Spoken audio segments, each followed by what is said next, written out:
નમસ્કાર વિદ્યાર્થી મિત્રો, ધોરણ 12 મનોવિજ્ઞાનમાં અત્યાર સુધી આપણે વિદ્યાર્થી મિત્રો જે લાસ્ટ ટીચિંગ સેશનમાં શીખ્યા, બરાબર, એ હતું બોધાત્મક પ્રતિમા. અને બોધાત્મક પ્રતિમાન અંતર્ગત જે માહિતી પ્રક્રિયાકરણ જે છે, જેના મુખ્યત્વે 3 અગત્યના ઘટકો, ધ્યાન, ત્યાર પછી સ્મરણ અને ત્યાર પછી સંગઠનાત્મક સંરચનાઓ, સાથે સાથે બીજા 2 થી 3 જે આલ્બર્ટ બાંડુરા જે છે એમનો શિક્ષણ અંગેનો બોધાત્મક વાર્તનિક સિદ્ધાંત, સાથે સાથે એટ્રીબ્યુશન થિયરી, આરોપણ સિદ્ધાંત વગેરે વિશે આપણે શીખ્યા તથા સમજ્યા. આજનું ટીચિંગ સેશન જે છે વિદ્યાર્થી મિત્રો, એ છે અસાધારણ વર્તનના કારણો, જેને આપણે કહીશું કોઝિસ ઓફ એબનોર્મલ બિહેવિયર. હવે વિદ્યાર્થી મિત્રો, જ્યારે અસાધારણ વર્તનના કારણો પર આપણે જ્યારે પ્રકાશ પાડીએ છીએ, ત્યારે એમાં મુખ્યત્વે 3 કારણો જવાબદાર છે. એક છે જૈવીય કારણ. જેને જૈવીય કારણોમાં શું હોય, તો વિદ્યાર્થી મિત્રો આપણે અગાઉ શીખ્યા છીએ તે મુજબ કે આપણું મગજ જે છે એ એટલું ઇન્ક્રેડિબલ, એટલું વન્ડરફુલ અને એટલું, જેને કહીએ ને કે અગત્યનું સ્થાન ધરાવે છે આપણા જીવનમાં, કે એનું ફંક્શનિંગ જે છે એ આપણા વર્તન વ્યવહારને સમગ્રપણે આપણા વ્યક્તિત્વને પ્રભાવિત કરે છે. એમાં વિદ્યાર્થી મિત્રો ચેતા પ્રવાહ, ચેતા પ્રગમ, અંતઃસ્ત્રાવી ગ્રંથિઓની અસમતુલા, ખામીયુક્ત જનીન તત્વો, સ્વાસ્થ્ય અને મસ્તિષ્કની શિથિલતા, એટલે કે મગજની નબળાઈ, બરાબર, એ જૈવીય કારણોમાં મુખ્ય છે, જે આપણા વર્તનને યા વ્યક્તિત્વને અસાધારણ બનાવે છે. સૌપ્રથમ આપણે જોઈએ વિદ્યાર્થી મિત્રો ચેતા પ્રવાહ. તો ચેતા પ્રવાહની આપણે ચર્ચા કરીએ તો ચેતા પ્રવાહ જે છે એ તમે જાણો છો વિદ્યાર્થી મિત્રો, એક ચેતાકોષમાંથી બીજા ચેતાકોષમાં, બરાબર, એ એક વૈજ્ઞાનિક પ્રવાહ તરીકે એ સતત સર્ક્યુલેટ થયા કરે છે. પરંતુ જો ચેતા પ્રવાહ જે છે એ રીઅપટેક થાય, રીઅપટેક અર્થાત એક ચેતાકોષમાંથી બીજા ચેતાકોષમાં જવાને બદલે એ જ ચેતાકોષમાં જો એ પાછો ફરે, જેને રીઅપટેક કહેવામાં આવે છે, તો વિદ્યાર્થી મિત્રો આપણામાં અસાધારણ વર્તન જે છે એ પરિસ્થિતિ ઉદ્ભવે છે, બરાબર. અને એમાં ખાસ કરી અને ખિન્નતાની મનોવિકૃતિ જે છે એ સહજપણે ઉપસ્થિત થાય છે, યા એનો એ રોગનો આપણે ભોગ બનીએ છીએ, બરાબર. ખાસ યાદ રાખજો, ખિન્નતા સંદર્ભની અથવા ખિન્નતાની મનોવિકૃતિ, જે માટેની દવાઓમાં પ્રોઝ સી કરીને એક દવા આવે છે, એ દવાથી એ ખિન્નતાની મનોવિકૃતિ જે છે એ સંયમિત બનાવી શકાય છે, બરાબર. અને મેં તમને કીધું એ પ્રમાણે કે ચેતા પ્રવાહ જે છે એનું એક ચેતાકોષમાંથી બીજા ચેતાકોષમાં જે એક પ્રકારનો જે સર્ક્યુલેશન જે છે, બરાબર, એ સમગ્રપણે એનું જે વૈજ્ઞાનિક સર્ક્યુલેશન જે છે, બરાબર, અથવા એમ કહી શકાય કે વિદ્યુત સર્ક્યુલન જે છે, બરાબર, સર્ક્યુલેશન એને આપણે રેગ્યુલર બનાવી શકીએ છીએ. અને તે દ્વારા જે ખિન્નતાની મનોવિકૃતિ જે છે વિદ્યાર્થી મિત્રો, એ પ્રોઝ સી નામની દવા દ્વારા, જે મેં હમણાં હજી કીધું કે એનાથી ચેતા પ્રવાહ જે એક ચેતાકોષમાંથી બીજા ચેતાકોષમાં જે એનું વહન જે છે, બરાબર, એ સામાન્ય બનાવી શકાય છે. પરિણામ સ્વરૂપ ખિન્નતા સંદર્ભમાં યા ખિન્નતાની મનોવિકૃતિ જે છે એને સંયમિત અથવા નિયમિત એના ઉપર નિયમન લાવી શકાય છે, બરાબર. ત્યાર પછી વિદ્યાર્થી મિત્રો આપણે જોઈએ તો ચેતાપગમ આવે છે. હવે ચેતાપગમ તમે જાણો છો વિદ્યાર્થી મિત્રો શું છે? તો ચેતાપગમ જે છે એ બે ચેતાકોષો વચ્ચેની જગ્યા છે, જે તમે આકૃતિ 6.2 ચેતાપગમની આકૃતિમાં જોઈ શકો છો, બરાબર. ચેતાપગમ સ્પષ્ટ એનું આકૃતિ દ્વારા નિર્દેશ થયેલો છે કે બે ચેતાકોષ વચ્ચેની જગ્યા જે છે એ ચેતાપગમ કહેવાય છે. હવે એ ચેતાપગમમાં વિદ્યાર્થી મિત્રો ડોપામાઇન, નોરએપિનેફ્રિન, સેરોટોનિન, તદુપરાંત ગાબા જેવા જૈવ રસાયણો રહેલા હોય છે. હવે વિદ્યાર્થી મિત્રો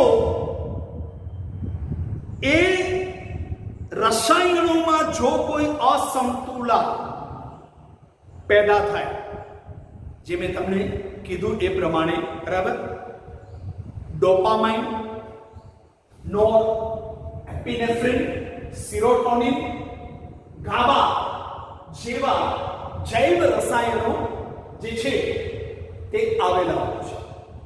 હવે એ જૈવ રસાયણોની જે વિદ્યાર્થી મિત્રો સમતુલા જે છે એ સમતુલા જો ખોરવાય, અર્થાત અસમતુલા જો ક્રિએટ થાય, તો વિદ્યાર્થી મિત્રો આપણામાં જેને કહીએ ને કે અસહજ, અસામાન્ય, બરાબર, અને અસાધારણ વર્તન જે છે એ આપણામાં વિદ્યાર્થી મિત્રો સહજ ક્રિએટ થાય છે, બરાબર. એમાં અલગ અલગ ઉદાહરણોમાં આપણે જોવા જઈએ તો એમ કહી શકાય કે જેમ કે ડોપામાઇન છે, બરાબર. હવે વિદ્યાર્થી મિત્રો ડોપામાઇનની જો અનિયમિતતા ક્રિએટ થાય તો છિન્ન મનોવિકૃતિ નો મનોરોગ લાગુ પડી શકે છે. એવી જ રીતે માની લો કે કોઈક અચાનક પડકારરૂપ અને જોખમરૂપ એવી આઘાતજનક પરિસ્થિતિ ઊભી થઈ, એ સમયે આપણે કેવી પ્રતિક્રિયા આપીએ છીએ એનો આધાર નોરએપિનેફ્રિન પર છે, બરાબર. સાથે સાથે હવે જો નોરએપિનેફ્રિનમાં અસમતુલા ક્રિએટ થાય તો વિદ્યાર્થી મિત્રો મનોવિકૃતિ, હૃદયરોગ, પક્ષાઘાત અર્થાત પેરાલિસિસ જેવા રોગ લાગુ પડી શકે છે. એવું જ સેરોટોનિનનું છે, બરાબર. સેરોટોનિનની અસમતુલા આપણામાં ખિન્નતા, આઘાતજન્ય, આવેગાત્મક વિકૃતિઓ જે છે એને ક્રિએટ કરે છે.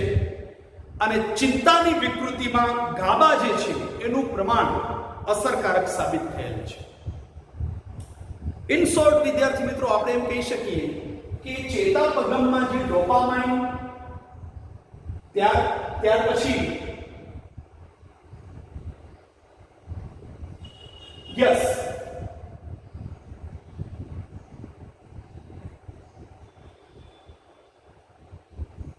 નોર એપિનેફ્રિન, ત્યાર પછી યસ સેરોટોનિન, ત્યાર પછી ગાબા જેવા જે જૈવ રસાયણો આવેલા છે એમની સમતુલા, એમની નિયમિતતા અને એમનું સામાન્ય હોવું અત્યંત જરૂરી છે. જો એના પ્રમાણમાં વધઘટ, જેને આપણે અસમતુલા કહીએ છીએ, એ જો ક્રિએટ થાય તો આપણામાં અસાધારણ વર્તન ક્રિએટ થાય છે. બરાબર?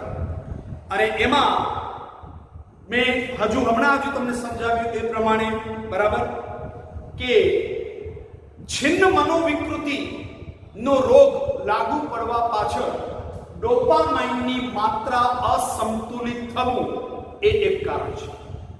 યા ડોપામાઇનમાં અસમતુલાનું ક્રિએટ થવું. ત્યાર પછી મેં તમને કીધું એ પ્રમાણે કે અચાનક કોઈક પડકારરૂપ કે જોખમરૂપ, બરાબર, એવી આઘાતજનક પરિસ્થિતિ ઊભી થાય છે. કેવી પરિસ્થિતિ? પડકારરૂપ છે, જોખમરૂપ, તદુપરાંત જોખમરૂપ આઘાતજનક પરિસ્થિતિ છે. માની લો કે કુટુંબની કોઈ આપણી વડીલ વ્યક્તિનું ઓચિતાનું અકસ્માત થયું, બરાબર, તો એ અકસ્માત જે છે એ આપણા માટે પડકારરૂપ હોય છે અને જોખમરૂપ તો ખરું જ, આઘાતજનક પરિસ્થિતિ હોય છે.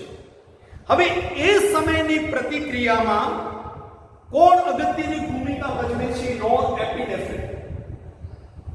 અને એ નોર એપિનેફ્રિન જે છે એ જો અસમતુલ થાય, ટૂંકમાં એમાં જો નોર એપિનેફ્રિનમાં અસમતુલા ક્રિએટ થાય તો વિદ્યાર્થી મિત્રો, આપણે મનોવિકૃતિનો, તદુપરાંત હૃદય રોગનો કે પક્ષાઘાત, જેને પેરાલિસિસ કહેવાય છે, લકવો, એ આપણને લાગુ પડી શકે છે. ક્યારે?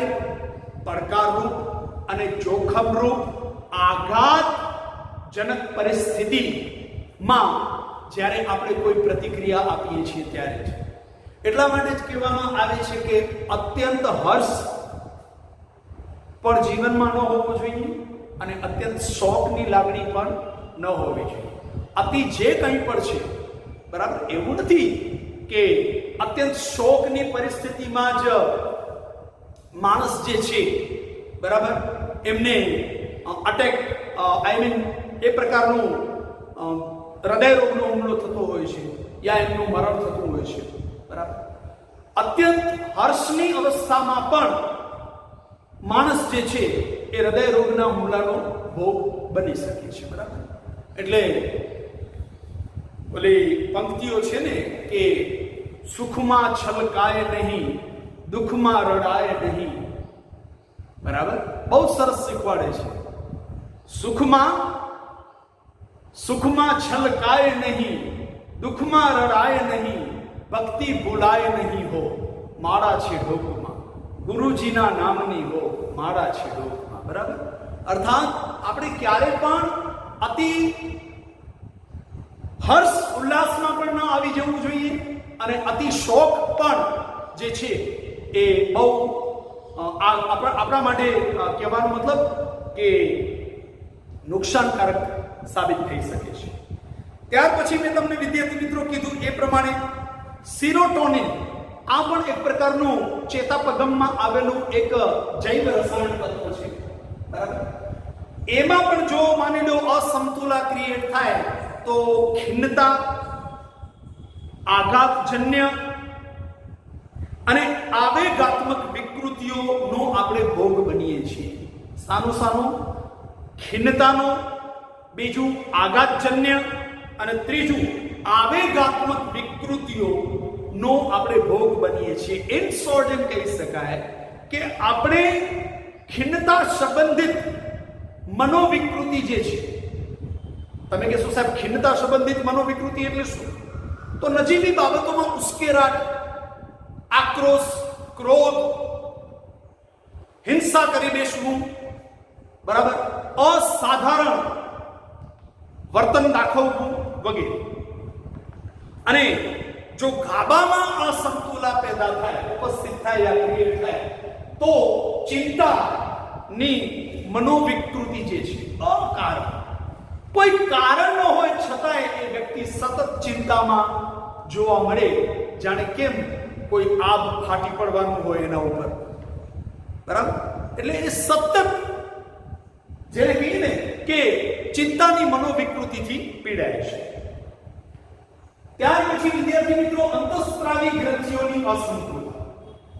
તો અંતઃસ્ત્રાવી ગ્રંથિઓની અસમતુલા જે છે એ પણ વિદ્યાર્થી મિત્રો અંતઃસ્ત્રાવી ગ્રંથિઓની અસમતુલા પણ આપણામાં અસાધારણ વર્તન જે છે એ ક્રિએટ કરે છે, બરાબર. અને શું ક્રિએટ કરે છે? ખાસ કરીને તો આપણામાં વર્તનની વિકૃતિઓ, મનોદુર્બળતા અને મનોદૈહિક રોગો પણ જે છે એ ક્રિએટ કરે છે, બરાબર. જેમ કે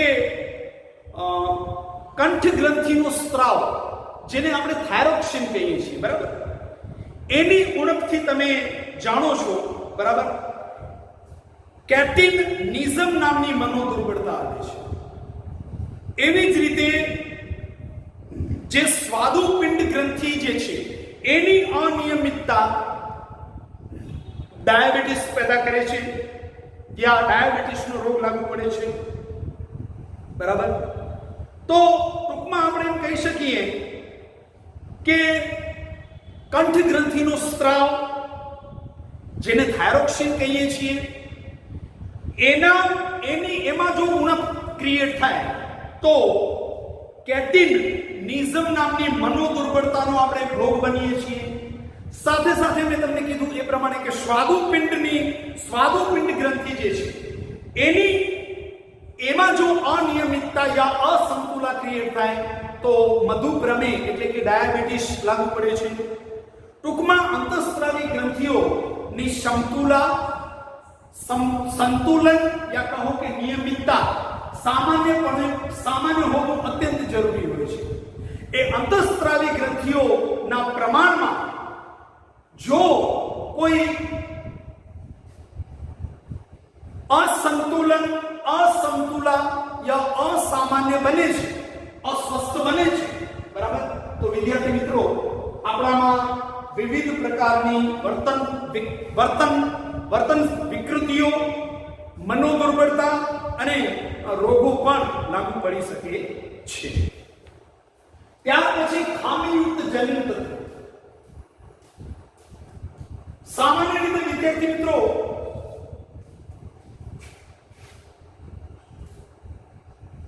બુદ્ધિ અને અન્ય કેટલીક માનસિક વિકૃતિઓ જે છે, બરાબર, એનો આધાર જનિત તત્વો પર પણ રહેલો છે. સામાન્ય રીતે 46 રંગસૂત્રો આપણામાં હોય છે, બરાબર. હવે 46 ને બદલે જો 47 રંગસૂત્રો પ્રાપ્ત થાય તો ડાઉન સિન્ડ્રોમ્સ નામની મનોદુર્બળતા ઉત્પન્ન થાય છે, બરાબર. એટલે છિન્ન મનોવિકૃતિ, મદ્યપાન, દ્રવ્ય સંબંધી આધીનતા, ખિન્નતા વગેરે મનોવિકૃતિઓમાં વાતાવરણની સાથોસાથ વારસો પણ મહત્વની ભૂમિકા ભજવે છે, બરાબર. વિદ્યાર્થી મિત્રો મેં તમને કીધું એ પ્રમાણે કે વારસો પણ આપણી બુદ્ધિ, આપણા મગજ અને એના વિકાસને, બરાબર, આપણી બુદ્ધિ, તદુપરાંત આપણું મગજ યા કહું કે મગજનું ઓવરઓલ ડેવલપમેન્ટ જે છે, મગજનું સર્વાંગીપણે વિકાસ જે છે, બરાબર, એ આપણી બુદ્ધિ અને મગજના વિકાસ પર પણ અસર કરે છે. અને એ મેં તમને ઉદાહરણ દ્વારા સમજાવ્યું કે આપણને સામાન્ય રીતે બુદ્ધિ અને મગજનું સ્વસ્થ હોવા માટે 46 રંગસૂત્રો જરૂરી છે. પરંતુ જો 46 ને બદલે 47 પ્રાપ્ત થાય તો મેં તમને કીધું એ પ્રમાણે આપણામાં વિવિધ પ્રકારના મનોરોગોનો આપણે ભોગ બની શકીએ છીએ. બરાબર? જેમાં છિન્ન મનોવિકૃતિ, મદ્યપાન, તમે જાણો છો બરાબર, મદ્યપાન જેને મદિરાપાન કહેવાય છે, દ્રવ્ય સંબંધી આધીનતા, ખિન્નતા વગેરે મનોવિકૃતિઓ જે છે એનો આપણે સરળતાથી ભોગ બની શકીએ છીએ. ત્યાર પછી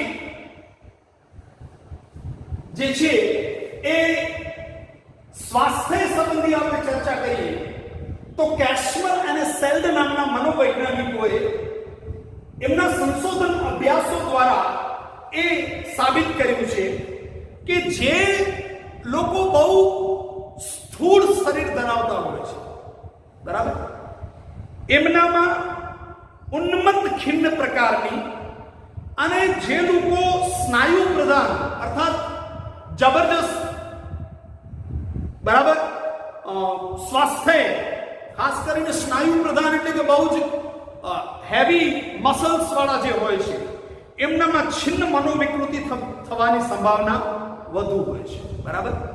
કોના? કેસ્મર અને સેલ્ડના સંશોધન અભ્યાસોએ સાબિત કર્યું છે કે જે લોકો સ્થૂળ શરીર અર્થાત ચરબી અર્થાત બહુ ફેટી હોય છે, બરાબર, એમનામાં ઉન્મત્ત ખિન્ન પ્રકારની અને સ્નાયુ પ્રધાનનો અર્થ થાય જેમને એકદમ હેવી અને સ્ટ્રોંગ મસલ્સ હોય છે, બરાબર, એ હેવી અને સ્ટ્રોંગ મસલ્સ વાળા વ્યક્તિઓમાં છિન્ન મનોવિકૃતિ પેદા થવાની સંભાવના વધી જાય છે. ઇન શોર્ટ આપણે એમ કહી શકીએ કે વધુ પડતું ફેટ, ચરબી જે છે એ આપણામાં જે છે એ ખિન્ન મનોવિકૃતિ જે છે એ ક્રિએટ કરી શકે છે. બરાબર? ત્યાર પછી એમ કહી શકે કે મસ્તિષ્કની શિથિલતા.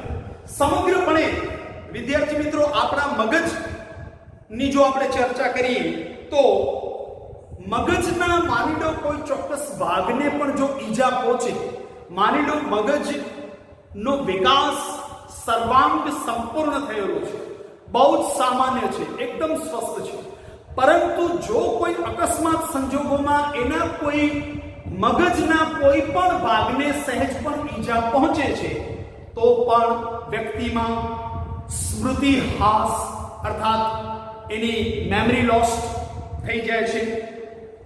બરાબર? અને એ તદ ઉપરાંત અનેક પ્રકારની બીજા મનોરોગો પણ જે છે, ખાસ કરીને વિકૃત પલાયન, અલ્ઝાઇમર વગેરે મનોરોગ જે છે એનો સરળતાથી વ્યક્તિ ભોગ બની શકે છે. બરાબર? તો વિદ્યાર્થી મિત્રો, અહીંયા આપણે અસાધારણ વર્તનના કારણોમાં જૈવીય કારણો વિશે વિગતવાર શીખ્યા તથા સમજ્યા. હવેના નેક્સ્ટ ટીચિંગ સેશનમાં આપણે મનોસામાજિક કારણો અને સામાજિક સાંસ્કૃતિક કારણો વિશે વિગતવાર શીખીશું. Dear students, till then, thank you so much.